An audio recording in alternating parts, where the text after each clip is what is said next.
नमस्कार दोस्तों, मैं सोनू स्वागत करता हूं आप सबका आपके इस YouTube चैनल दी मैथमेटिक्स सेंटर के इस वीडियो लेक्चर में। दोस्तों, आज हम लोग बीएससी पार्ट 2 के सिलेबस में आने वाले एक बुक ग्रुप थ्योरी को आगे बेहतर अच्छे तरीके से समझने के लिए हमें जिन प्रॉपर्टीज की जरूरत होती है उन्हें हम समझने के लिए जा रहे हैं। हालांकि ये आप छठी क्लास से ही पढ़ते हुए आ रहे हैं। आइए इस पर एक बार नजर डालें। ये क्या है? सबसे पहला है हमारा क्लोजर प्रॉपर्टीज। ये क्या होता है हमारा? Let A B any non empty set. A हमारा कोई नॉन एम्प्टी सेट है। Let A B belongs to A, then A star B belongs to A for all A B belongs to A. इसका मतलब क्या हुआ जी? ए हमारा कोई non empty set है, दो एलिमेंट हमने इस सेट से लिया, उन दोनों के बीच में स्टार को हमने ऑपरेट किया और उसके बाद ये हमारा रिजल्ट ए में ही आ गया, तो हम क्या कहेंगे? ये हमारा स्टार क्लोजर है। ठीक ना, कोई दिक्कत? नेक्स्ट क्या है हमारा? ये आप देख रहे हैं यहाँ पर, जैसा कि हमने बाइनरी ऑपरेशन में इससे पहले पढ़ चुके हैं, सेम चीज यही होता था। बाइनरी ऑपरेशन में कोई भी दो एलिमेंट लेकर के स्टार ऑपरेशन ऑपरेट करते थे, उसके बाद रिजल्ट उसी सेट में आ जाता था। तो हम क्या बोलते थे? इस सेट ए को हम क्लोज सेट बोलते थे और इसको बोलते थे binary operation on set a.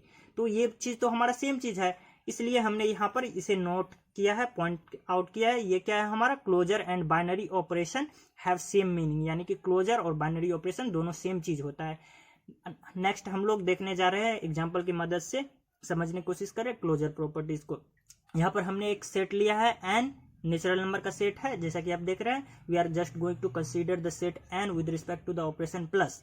यदि हम कोई भी एलिमेंट ए बी इस नेचुरल नंबर से ले रहे हैं और उन दोनों के बीच में प्लस ऑपरेशन हमने ऑपरेट करा, तब वो रिजल्ट हमारा किस में जा रहा है? ये नेचुरल नंबर में ही जा रहा है, जैसा कि आप यहाँ पर देख रहे हैं। यदि ऐसा होता है प्रत्येक a B belongs to N के लिए, तब हम क्या कहेंगे? जो प्लस जो है हमारा, ये क्या है? क्लोज्ड है। किस पर? नेचुरल नंबर के सेट पर। अब हम लोग देखने जा रहे हैं एसोसिएटिव प्रॉपर्टीज। ये क्या होता है जी? Associative properties, let A B any non empty set, if A B C belongs to A then star is called associative if A star B star C equal to A star B star C. पहले इन दोनों के बीच में bracket और दूसरे case में इन दोनों के बीच में ब्रैकेट। कहने का मतलब क्या हुआ?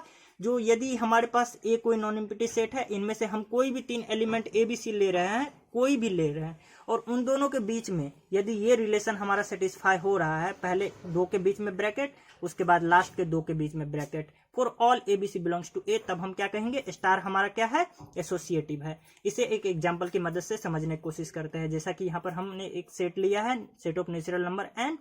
अब हम कोई भी एलिमेंट ए बी सी ले रहे हैं सेट ऑफ नेचुरल नंबर से, तब हमारे पास ये रिजल्ट तो सेटिस्फाई होता है, ए प्लस बी। जैसे यहाँ पर हम प्लस ऑपरेशन लेंगे तो ए प्लस बी प्लस सी, इधर भी ए प्लस बी प्लस सी। पहले इन दोनों के फर्स्ट के बीच में ब्रैकेट लगा है और बाद में लास्ट वाले के बीच में ब्रैकेट लगा है। कुछ एग्जांपल पार्टिकुलर तौर पर कुछ ले रहे हैं नंबर जो कि हमारा नेचुरल नंबर से बिलोंग्स करता है, जैसे कि 2 3 7। अब इन दोनों को देख करके आप समझ सकते हैं, पहले इन दोनों के बीच में हमने ब्रैकेट किया और इन दोनों के लास्ट वाले के बीच में हमने ब्रैकेट किया, तो दोनों के केस में हमारा रिजल्ट सेम ही आता है। तो हम क्या कह सकते हैं? Plus is associative over N. कोई दिक्कत इसे समझने में? चलिए नेक्स्ट आगे बढ़ते हैं। नेक्स्ट हमारा प्रॉपर्टीज अगला है, बहुत ही इंपॉर्टेंट, वो है आइडेंटिटी एलिमेंट। आइडेंटिटी एलिमेंट क्या होता है?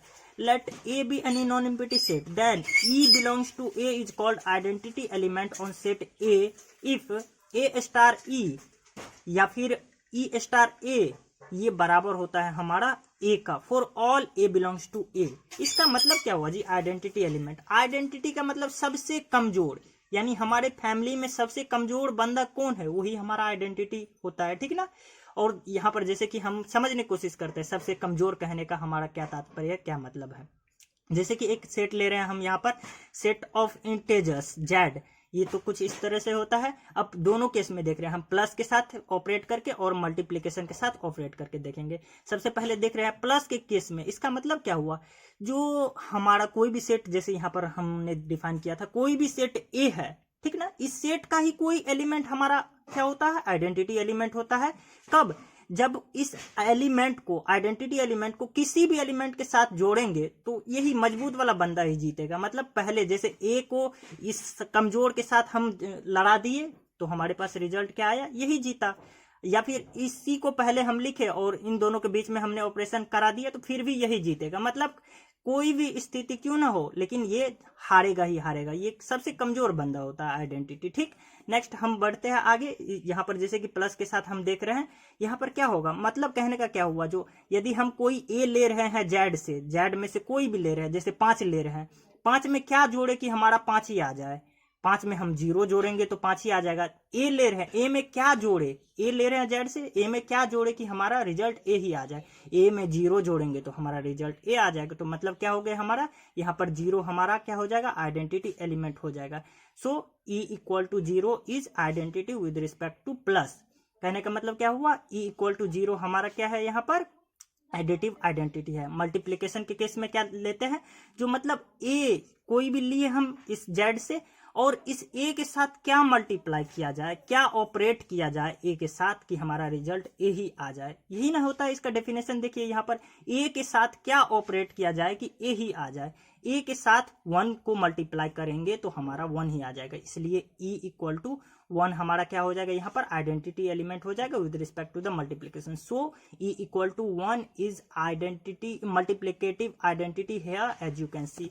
Now we are going to learn some more properties, so we are going to the next page. thank you दोस्तों। अब हमारा चौथा नेक्स्ट प्रॉपर्टी जो है वो है इनवर्स एलिमेंट। इसका क्या मतलब होता है, इसे समझने की कोशिश करते हैं। Let A B any non empty set, then b belongs to A is called inverse of a belongs to a. If A star b या फिर बी स्टार ए करे तो ये हमारा ई के बराबर होना चाहिए। इसका मतलब क्या होता है दोस्तों, जैसा कि हम इससे पहले पढ़ चुके हैं, आइडेंटिटी एलिमेंट वो क्या होता था, सबसे कमजोर, फैमिली का सबसे कमजोर बंदा। और इनवर्स क्या हो जाता है, जो हमें आइडेंटिटी की याद दिला दे वही हमारा इनवर्स होता है, ऐसा समझ लीजिए। ये इनवर्स क्या होता है, ए से ही, इसी सेट का ही हमारा कोई एलिमेंट होगा, इस सेट का कोई हम एलिमेंट ए ले रहे हैं, और इस सेट का ही कोई एलिमेंट बी इसका इनवर्स होगा। कब, जब इसके साथ ये ए का इनवर्स हम ढूंढ रहे हैं, ए के साथ बी को ऑपरेट कर रहे हैं, और ये हमारा आइडेंटिटी का याद दिला दे रहा है। मतलब ए के साथ क्या ऑपरेट करे कि आइडेंटिटी एलिमेंट आ जाए, तब हम क्या कहेंगे, जिस चीज को ऑपरेट करेंगे उसे इस ए का हम इनवर्स एलिमेंट कहेंगे। यदि यहाँ पर बी हमारा, बी ए का इनवर्स है तो हमारा क्या हो जाएगा, ए बी का भी इनवर्स होगा, ठीक ना। इस वजह से हमने यहाँ पर लिखा, बी यहाँ पर लिखने का मतलब ए स्टार बी इक्वल टू ई, मतलब यहाँ पर बी हमारा ए का इनवर्स है, ठीक।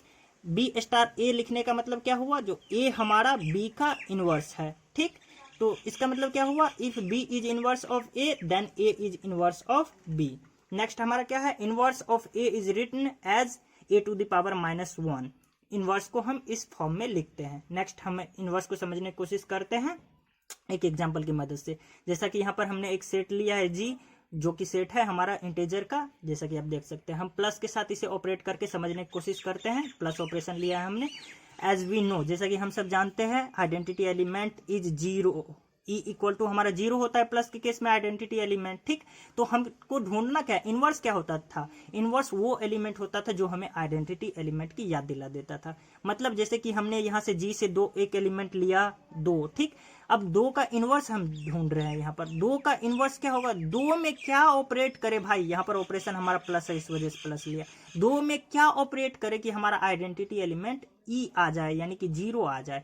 2 में हम -2 को ऑपरेट करेंगे, इस वजह से हमारा, ताकि ये आइडेंटिटी एलिमेंट 0 आ जाए। तो यहाँ पर हमारा -2 क्या हो जाएगा, ये -2 हमारा इस 2 का ये इनवर्स एलिमेंट हो जाएगा। नेक्स्ट, ये तो पार्टिकुलरली हमने यहाँ पर 2 लिया था। अब आर्बिट्रेरली कोई भी ए ले रहे हैं इस सेट जी से, तब उसका इनवर्स हम कैसे समझेंगे। ए में क्या ऑपरेट करे भाई, ऑपरेशन प्लस, याद रखिएगा।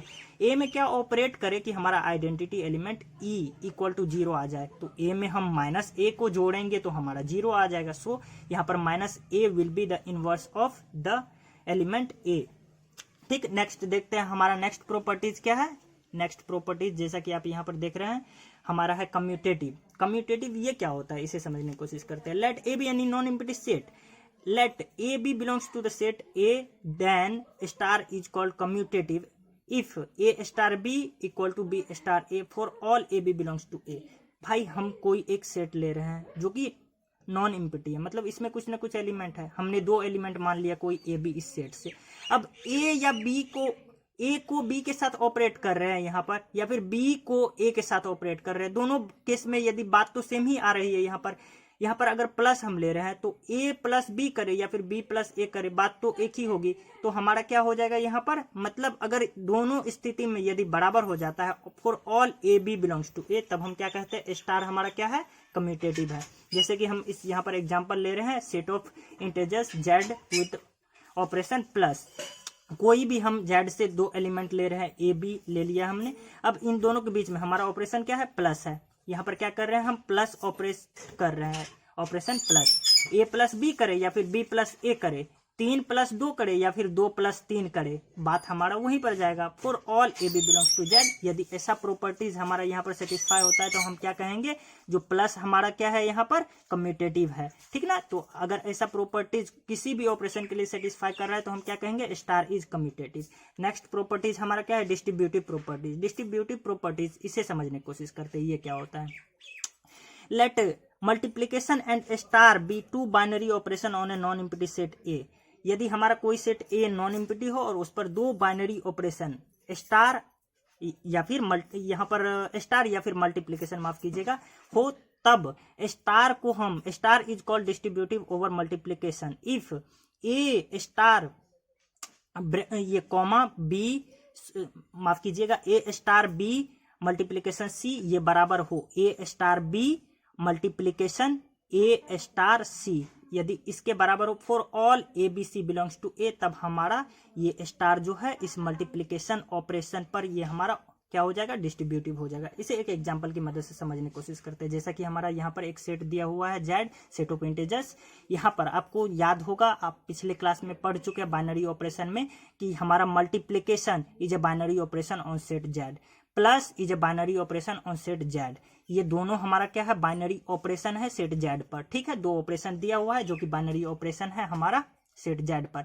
अब कोई भी हम 3 एलिमेंट ले रहे हैं ए बी सी इस सेट जेड से, तब हम क्या देखते हैं, ए क्रॉस यहाँ पर यानी कि मल्टीप्लीकेशन ए गुना बी प्लस सी करे, और या फिर ए गुना बी प्लस ए गुना सी करे, बात दोनों बराबर होता है। जैसे कि हम पार्टिकुलर कोई ले रहे हैं, यहाँ पर 2 3 4, यहाँ पर हम जेड से ले रहे हैं, तब हम क्या देखते हैं, 2 मल्टीप्लीकेशन 3 + 4 करे या फिर 2 मल्टीप्लीकेशन 3 अब प्लस और 2 मल्टीप्लीकेशन 4 करे, दोनों केस में हमारा बात सेम ही आता है, रिजल्ट सेम ही आता है। तो हम क्या कहेंगे यहाँ पर, multiplication is distributive over addition. कोई दिक्कत इसे समझने में? Thank you very much for watching this video.